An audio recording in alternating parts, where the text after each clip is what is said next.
सबसे पहले ये कि ये बात कही गई कि किस तरह एसआईसी के अंदर ज्वाइनिंग हुई। इंशाल्लाह चीफ साहब टाइम देंगे तो मैं उन्हें बताऊंगा कि रात 10 बजे तक सुप्रीम कोर्ट ऑफ पाकिस्तान के अंदर बल्ले का केस चल रहा था।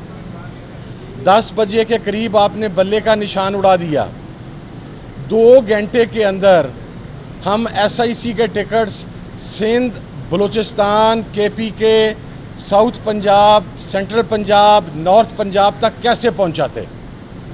इलेक्शन कमीशन को सिर्फ एक हलके के रिज़ल्ट कंपाइल करने के लिए जहां उनके पास इंटरनेट की फैसिलिटी है, जहां उनके पास आरओ की फैसिलिटी है, एआरओ की फैसिलिटी है, जहां उनके पास प्रिजाइडिंग ऑफिसर्स की फैसिलिटी है, वो 48 घंटे 72 घंटे लेते हैं।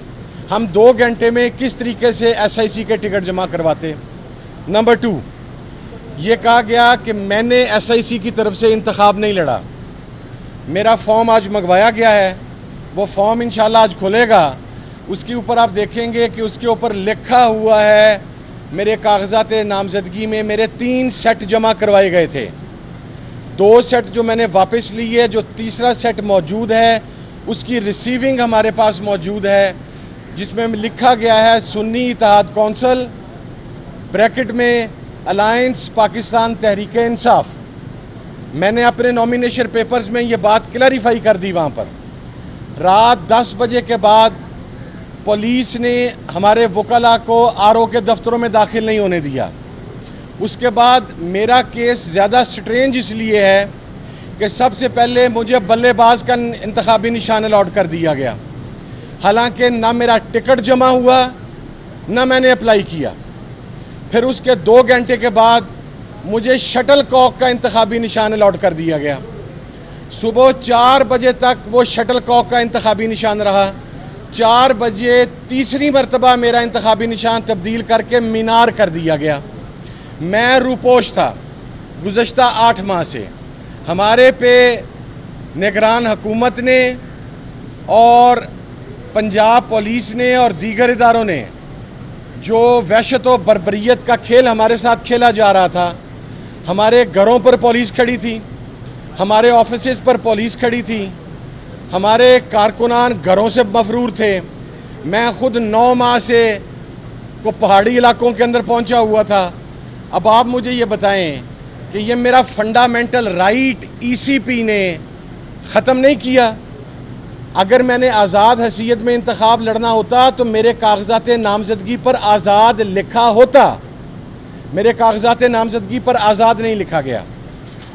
उससे अगली बात, ये बात कही जाती है और कल ये बात कही गई कि आज़ाद अराकीन ने खुदकुशी की सुन्नी इत्तेहाद कौंसिल को ज्वाइन करके। मैं बसद एहतराम अर्ज़ करना चाहता हूँ कि आपने प्ली ये ली है कि चूँकि एसआईसी ने इंतखाब नहीं लड़ा तो आज़ाद उम्मीदवारान ने खुदकुशी कर ली। बसद एहतराम मोहतरम चीफ जस्टिस साहब की खिदमत में एक जुमला अर्ज़ करूँगा कि जनाब आली, इंतखाब अगर एसआईसी ने नहीं लड़ा तो इंतखाब बल्ले का निशान वापस लेने की वजह से पीटीआई ने भी नहीं लड़ा। अगर आज़ाद उम्मीदवारान पीटीआई में शमूलियत इख्तियार कर लेते तो फिर आपने ये पॉइंट रेज़ करना था कि चूँकि पीटीआई ने इंतखाब नहीं लड़ा, जैसे सुन्नी इत्तेहाद कौंसिल ने इंतखाब नहीं लड़ा, तो ये खुदकुशी आप दोनों सूरतों में हमसे करवाना चाह रहे थे।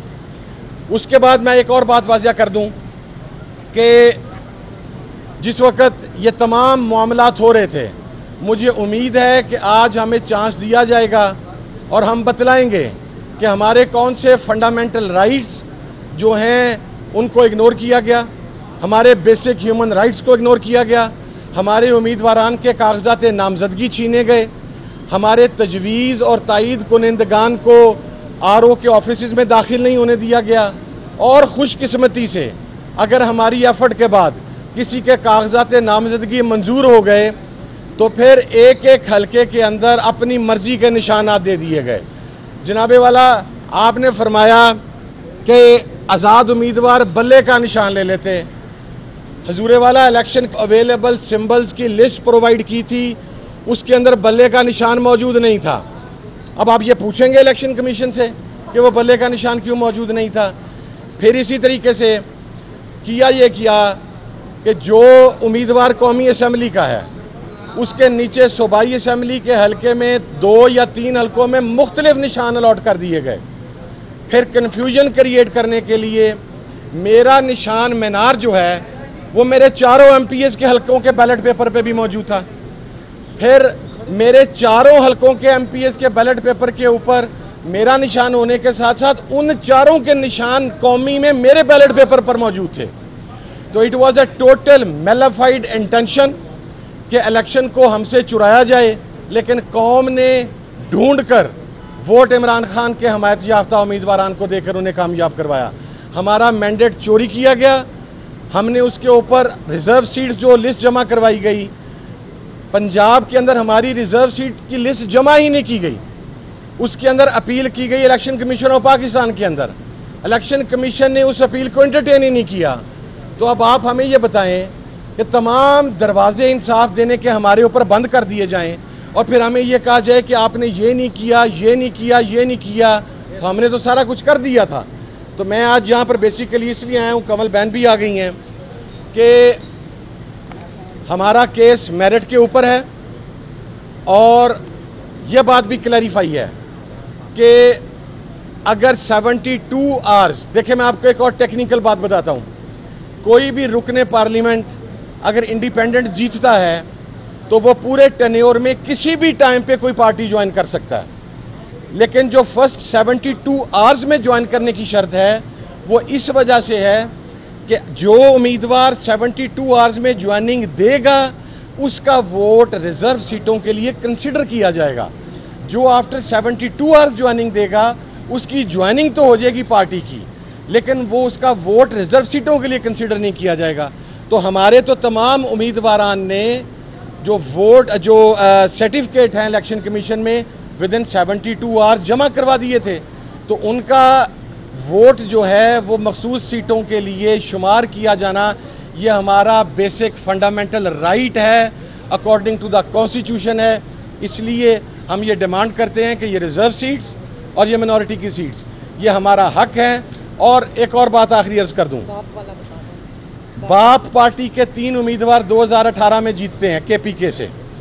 बाप पार्टी के नहीं जीते, इंडिपेंडेंट कैंडिडेट्स जीते हैं। बाप पार्टी की कोई रिजर्व लिस्ट KPK की सूबाई असेंबली के लिए नहीं जमा करवाई गई, ना अक़लियतों के लिए ना ख़वातीन के लिए। वो जीतने के बाद ये कहते हैं इलेक्शन कमीशन से कि जनाबे वाला हम बाप पार्टी ज्वाइन करना चाहते हैं। चूँकि पार्टी बाप है उसके लिए इलेक्शन कमीशन कहता है आए 100 बिस्मिल्लाह, रूल्स रेगुलेशंस आइन की रूह हर चीज़ गए बाढ़ में। उसके लिए उन आज़ाद इंडिपेंडेंट कैंडिडेट्स को अलाउ किया जाता है कि आप अपनी रिजर्व सीट की लिस्ट जमा करवाएं। वक्त गुजरने के बाद रीशेड्यूल करके वो लिस्ट जमा करवाते हैं। जब वो लिस्ट जमा करवाते हैं तो 3 सीटों के अगेंस्ट उन्हें एक ख़वातीन की मखसूस रिजर्व सीट 2018 के इंतखाबात में KPK में अलॉट की जाती है।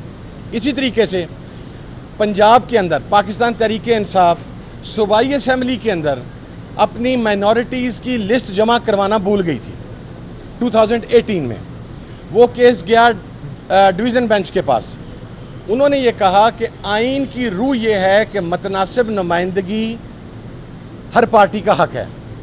टेक्निकल ग्राउंड्स के ऊपर आप किसी भी पार्टी को मुतनासिब नुमाइंदगी के हक से महरूम नहीं रख सकते। इस बुनियाद के ऊपर पाकिस्तान तहरीक इंसाफ को इजाज़त दी गई कि आप अपनी माइनॉरिटीज़ की लिस्ट दोबारा जमा करवाएं। पंजाब असम्बली के लिए दोबारा जमा करवाई गई और वहाँ से फिर MPs जो हैं पंजाब असम्बली से मुंतखब हुए। तो ये वो तमाम हक़ाइक़ हैं जिन्हें मेरा ख्याल है कि कंसिडर किया जाना चाहिए और उसके बाद हम ये समझते हैं कि ये सीटें हमारा इस्तेहकाक हैं और ये किसी मखसूस एजेंडे की बुनियाद पर किसी और को नहीं मिलनी चाहिए। Thank you very much.